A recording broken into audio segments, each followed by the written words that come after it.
Part 8. We lowered the boats and rowed to shore, water sloughing in with each sweep of the blades, so overladen were we with men, supplies, and crated instrumentation. I myself was placed at the bow of the first skiff, my knees astride the stem post, boot heels almost dipping into the sea, my fingers clutched tight round the thin cordage that bound Dillon's oak-cased gear to the hull. My duty was to call out to Mr. Lar the clearest way ahead, as he strained blindly against the oarlocks, and I was given a pole to intercept any wandering ice.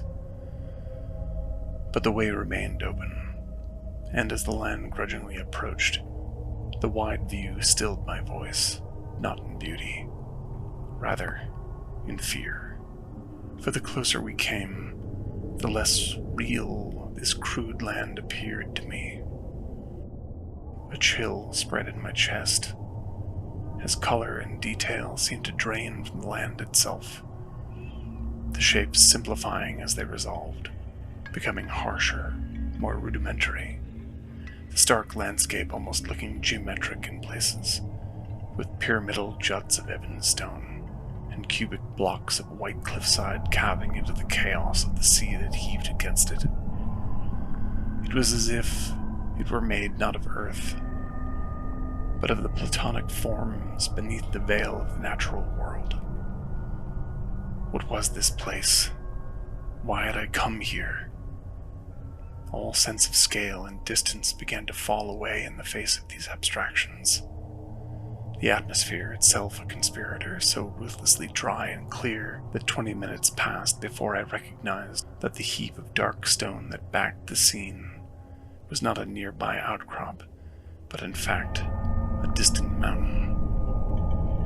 And it was then, my eyes fixed upon that spine of rock bursting from the ice, like the back of an antediluvian giant, a titan of old, Saturn kneeling on his gout-swollen knees and rearing back as he devours his son, that I first heard the shimmering sound, the vibration in my very core that I still fear to describe to you now.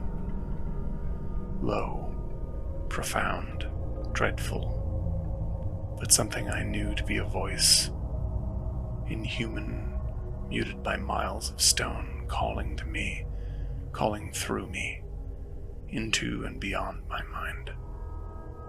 Had no one else heard it? And why wasn't the water dancing with its force?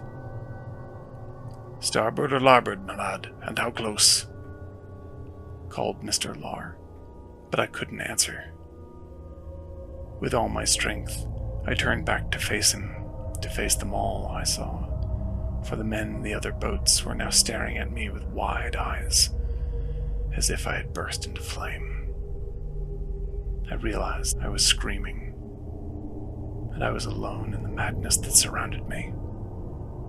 Alone except for that voice, so much louder than my own, that threatened to break me in half as it tore free from my throat.